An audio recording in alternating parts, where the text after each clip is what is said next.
1. The moon hung low and heavy in the sky, a sickly yellow hue casting long shadows across the uneven ground of St. Augustine Cemetery. It was a place forgotten by most, a relic of a time when death was a little less sanitized. The headstones jutted out of the earth like broken teeth, some cracked, others nearly swallowed by encroaching weeds. I stood at the iron gate, its rusted hinges creaking in protest as I pushed it open, the sound echoing through the stillness like a warning. "Are we really doing this?" Jenna asked, her voice trembling. She was the kind of girl who believed in ghosts, in spirits that roamed the earth, seeking vengeance or solace. I, on the other hand, was a skeptic. I had come here for the thrill, the adrenaline rush that came with wandering where others dared not tread. "Come on, it'll be fun," I replied, trying to inject some bravado into my tone. "What's the worst that could happen?" As we stepped deeper into the graveyard, the air grew thick with a damp chill. The scent of decaying leaves and damp earth filled my lungs, mingling with the faint metallic tang of rust. We walked slowly, our footsteps muffled by the soft earth, each crunch of fallen twigs sounding like a gunshot in the oppressive silence. "Did you hear that?" Jenna whispered suddenly, her eyes wide with fear. I strained to listen, but all I could hear was the wind whispering through the trees, a sound that felt almost like laughter. "It's nothing," I assured her, though a shiver ran down my spine. The darkness was alive, crawling with the echoes of the past, and for a moment I wished I had stayed home, safe and sound. We wandered deeper, past crumbling mausoleums and forgotten graves, the names etched in stone barely legible. I couldn't shake the feeling that we were not alone. Shadows danced at the periphery of my vision, and I caught glimpses of movement out of the corner of my eye. Was it just my imagination, or something more sinister?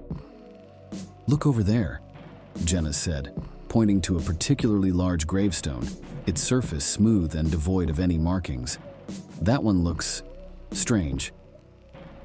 As we approached, an unsettling sensation washed over me. The air felt thick, heavy with the weight of unspoken horrors. I reached out to touch the stone, but Jenna grabbed my arm, her grip like iron. "Don't," she hissed. "I feel something." Before I could respond, a low growl emanated from the shadows. My blood ran cold. It wasn't just the wind. Something was lurking, waiting. I turned to look at Jenna, but she was staring intently at the gravestone, her eyes wide with terror. "Do you see it?" she whispered, her voice barely audible. I squinted into the darkness, and suddenly I saw it.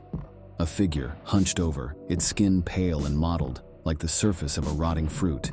Its eyes glowed a sickly green, reflecting the moonlight as it turned to face us.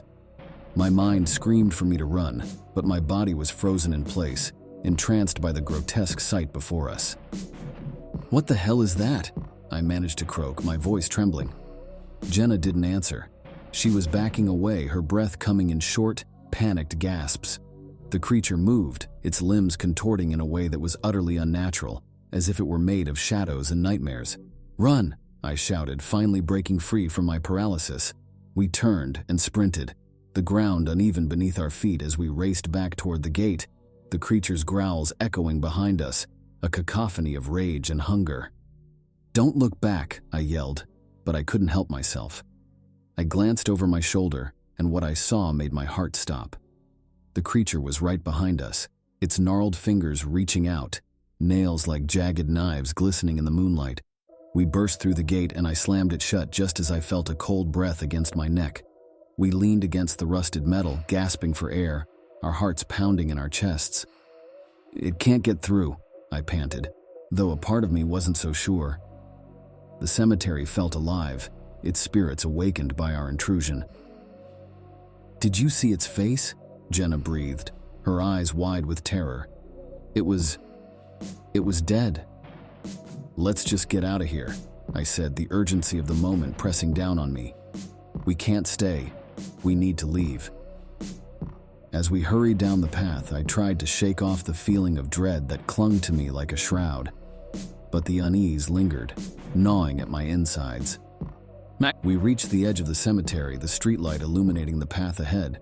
But as I looked back, I saw the creature standing at the gate, its eyes boring into me, a twisted grin stretching across its face as it beckoned us back into the darkness. "Please, let's go," Jenna cried, pulling me away from the gate. I turned to run, but the air felt thick and suffocating, like a noose tightening around my throat. 2. The next day, I tried to convince myself it had all been a trick of the mind, a figment of our imagination born from fear and adrenaline. But Jenna didn't agree. She had nightmares that left her screaming in the middle of the night, soaked in terror. "It was real, I know it was," she insisted, her eyes wild. "We need to go back, we need to see it again." "Are you out of your mind?" I shot back, my heart pounding at the mere thought of returning. "There's nothing there but tombstones and weeds." "No, there's something else," she said, her voice low and urgent. I felt it calling to me. That night I found myself standing at the entrance of the cemetery again, drawn in by a mixture of fear and morbid curiosity. The air crackled with electricity, and I could feel the weight of the night pressing down on me. Jenna stood beside me, her face pale and determined. "Are you ready?" she asked, her voice barely above a whisper. "No," I replied, but before I could protest further, she pushed the gate open and we stepped inside. The graveyard was even more ominous under the cover of darkness. The moon was shrouded by clouds, casting the world into a thick blanket of shadows. I felt exposed, like prey in a predator's territory. "Let's go to the gravestone," Jenna said, her eyes locked on the spot from the night before. As we approached, the air grew colder, and the shadows seemed to stretch and twist around us. I could hear my heartbeat in my ears, a frantic rhythm that echoed the growing dread within me. And then, as if summoned by our presence, the creature emerged from the darkness. There it was, just as grotesque as I remembered. Its skin was an ashen gray, mottled and peeling, and its eyes glowed with a fervent hunger. It stood at the gravestone, its bony fingers trailing over the surface as if searching for something lost. "Jenna, we need to go," I pleaded, but she was rooted in place, entranced by the horror before us. "Do you see it?" she whispered, her voice trembling. "It's beautiful." Beautiful? A wave of nausea washed over me, but before I could even react, the creature turned its gaze toward us, its twisted mouth curving into a smile that revealed rows of jagged teeth. "You shouldn't have come back," it rasped, its voice like gravel scraping against stone. "Run!" I screamed, grabbing Jenna's arm and yanking her away. We stumbled backward, but the creature lunged forward, its fingers curling around my wrist. I screamed, the sound ripping from my throat as I felt its icy grip digging into my skin. Jenna screamed too, a high-pitched wail that pierced the night. In a panic, I pulled away, but it was too late. The creature hissed, its breath hot and rancid against my face. "You belong here now," it growled, and the ground beneath us trembled. "Let go of me," I shouted, but my voice was lost in the chaos. Suddenly, the earth split open at our feet, a gaping maw of darkness swallowing everything in its path. I fell to my knees, the ground crumbling beneath me, and I reached for Jenna, but she was already slipping away, pulled into the abyss by the creature's insatiable hunger. "Help me!" she screamed, her voice echoing as she disappeared into the shadows. "No!" I yelled, reaching for her, but it was too late. The ground closed behind her, a finality that sent a chill down my spine. I scrambled back, heart racing, but the creature wasn't done. It turned its gaze back to me, its eyes filled with an insidious hunger, and I realized with horror that I was the next meal. I turned and ran, adrenaline pumping through my veins. The shadows chased me, claws reaching out to drag me into the darkness. I burst through the gate, my heart pounding in my chest. But as I looked back one last time, I saw the creature standing there, its grin widening, its eyes gleaming with the promise of more horrors to come. 3. Days turned into weeks, but I couldn't shake the images from my mind. I had lost Jenna to that foul creature, and guilt gnawed at me like a ravenous beast. I tried to bury the memory, to forget the way she had looked at me, pleading for help as she vanished into the void. But I couldn't escape the whispers, the the haunting echoes of her screams that lingered in my ears. I started to see shadows out of the corner of my eye, hear rustling in the dead of night. I was being watched, hunted.